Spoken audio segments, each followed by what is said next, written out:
Shalom, shalom, beloved. It's me, Angel, another saint. How are y'all?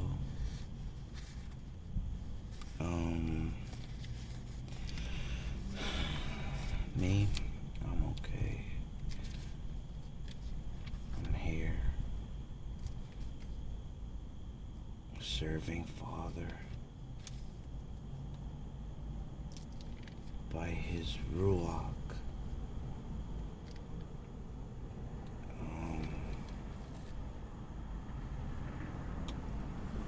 His Ruach HaKodesh.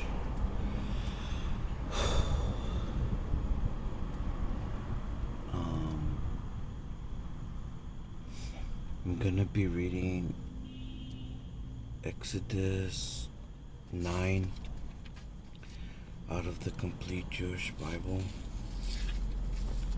and that's that. Nothing else I say is important. Only Father's word is. That's what matters. So here I go.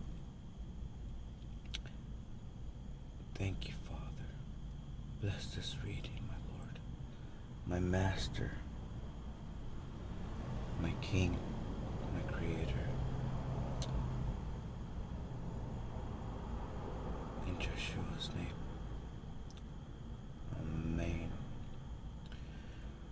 So then Adonai said to Moshe, "Go to Pharaoh and tell him, here is what Adonai, the God, the Elohim of the Hebrews says. Let my people go so that they can worship me. If you refuse to let them go and persist in holding on to them, the hand of Adonai is on your livestock in the field, on the horses, donkeys, camels, cattle, and flocks, and will make them suffer a devastating illness. But Adonai will distinguish between Egypt's and Israel's livestock.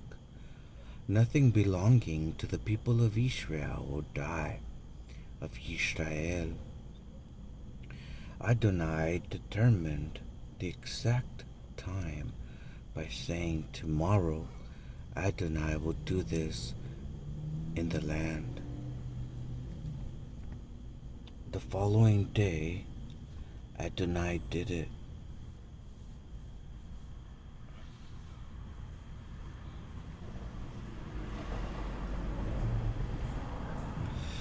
All the livestock of Egypt died, but not one of the animals belonging to the people of Israel died. Pharaoh investigated and found that not even one of the animals of the people of Israel had died. Nevertheless, Pharaoh's heart remained stubborn, and he didn't let the people go.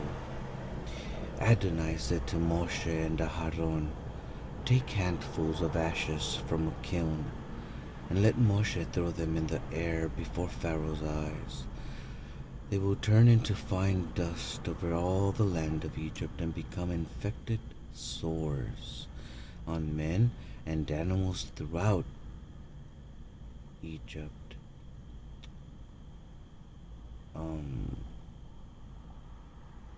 Mitzrayim. So they took ashes from a kiln, stood in front of Pharaoh, and threw them in the air, and they became infected sores on men and animals. The magicians couldn't even stand in Moshe's presence because of the sores which were on them, as well as on the other Mitzrayimites, Egyptians. But Adonai made Pharaoh hard-hearted so that he didn't listen to them, just as Adonai had said to Moshe. Adonai said to Moshe, Get up early in the morning, stand before Pharaoh, and say to him, here is what Adonai says. Let my people go so that they can worship me. For this time I will inflict my plagues on you, yourself, and on your officials, and on your people, so that you will realize that I am without equal in all the earth. By now, I could have stretched out my hand and struck you and your people with such severe plagues that you would have been wiped off the earth. But it is for this reason that I have kept you alive, to show you my power, and so that my name may resound throughout the whole earth.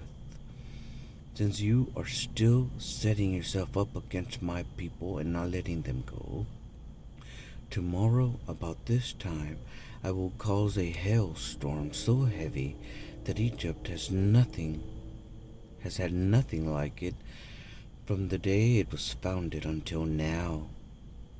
Therefore send and hurry to bring indoors all your livestock and everything else you have in the field, for hail will fall on every human being and animal left in the field that hasn't been brought home, and they will die.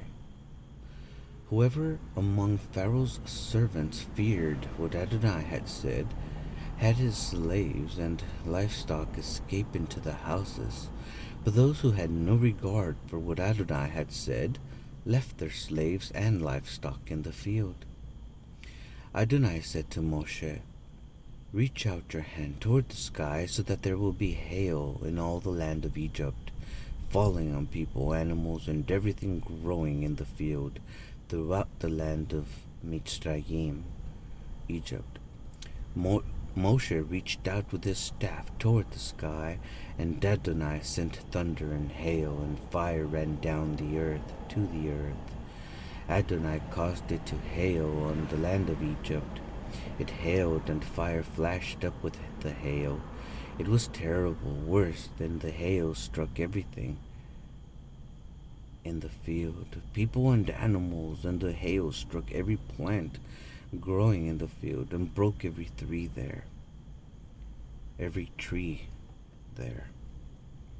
But in the land of Goshen, where the people of Israel were, there was no hail. Pharaoh summoned Moshe and Aharon and said to them, "This time I have sinned. Adonai is in the right. I and my people are in the wrong. Intercede with Adonai. We can't take any more of this terrible thunder and hail, and I will let you go. You will stay no longer."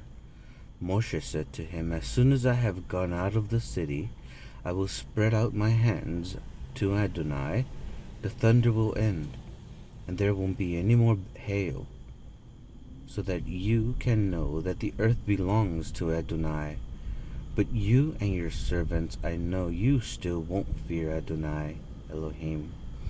The flax and the barley were ruined because the barley was ripe and the flax in bud.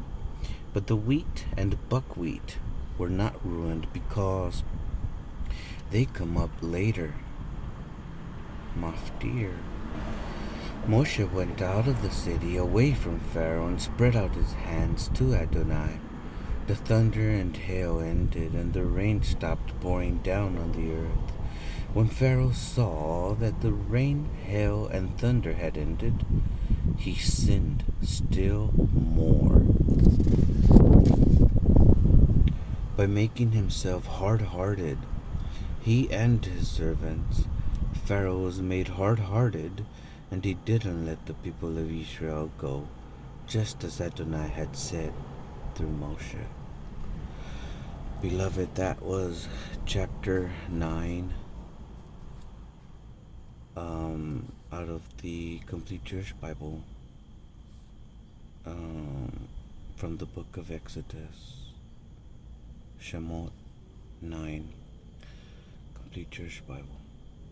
Have a good one, beloved. Shalom, shalom.